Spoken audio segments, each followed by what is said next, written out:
Hello बच्चों, तो आओ प्रश्न को देखते हैं। सिद्ध कीजिए कि 1 प्लस टेन स्क्वायर थीटा बटे कोसेक स्क्वायर थीटा बराबर टेन स्क्वायर थीटा है। तो दिए गए प्रश्न की मुख्य अवधारणा की बात करें तो बच्चों देखो यहाँ पर हम कुछ सूत्रों का प्रयोग करेंगे। जैसे बच्चों देखो यहाँ पर sec square theta minus tan square theta बराबर होता है 1 के।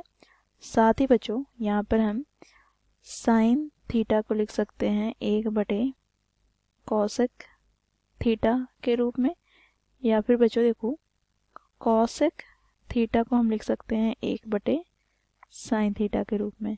इसी प्रकार बच्चों देखो यहाँ पर सेक थीटा को हम लिख सकते हैं 1 बटे कॉस थीटा के रूप में, या फिर बच्चों देखो कॉस थीटा को हम लिख सकते हैं 1 बटे सेक थीटा के रूप में।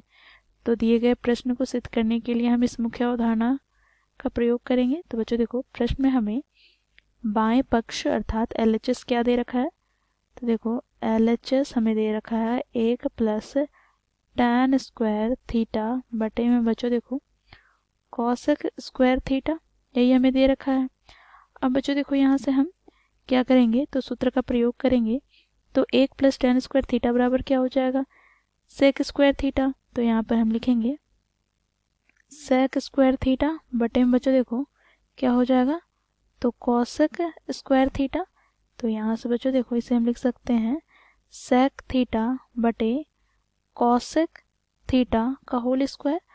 अब बच्चों देखो सेक थीटा को हम क्या लिख सकते हैं तो मुख्य अवधारणा में हम लोगों ने देखा सेक थीटा को हम लिख सकते हैं 1 बटे कॉस थीटा के रूप में। तो यहाँ से हमें प्राप्त हो जाएगा 1 बटे कॉस थीटा गुना 1 बटे कॉसेक थीटा को हम क्या लिख सकते हैं तो बच्चों इसे हम लिख सकते हैं साइन थीटा के रूप में। तो यहाँ पर गुना में आ गया साइन थीटा का होल स्क्वायर आ जाएगा। अब बच्चों यहाँ से हमें प्राप्त हो जाएगा साइन थीटा बटे कॉस थीटा का होल स्क्वायर। तो बच्चों देखो साइन थीटा बटे कॉस थीटा क्या होता है तो बच्चों ये टैन थीटा के बराबर होता है।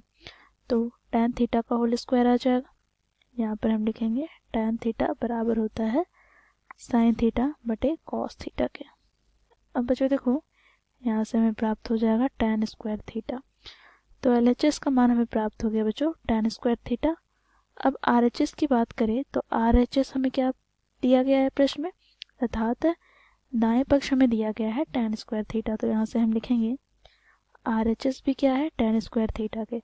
तो यहाँ से हम देखेंगे तो LHS और RHS दोनों का मान हमें टैन स्क्वायर थीटा प्राप्त हुआ है। तो यहाँ से हम लिख सकते हैं LHS बराबर है RHS के। तो दिए गए प्रश्न को बच्चों इस प्रकार हम लोग मुख्य अवधारणा की सहायता से सिद्ध किए। आशा करती हूँ आप लोगों को यह प्रश्न समझ में आया होगा। धन्यवाद।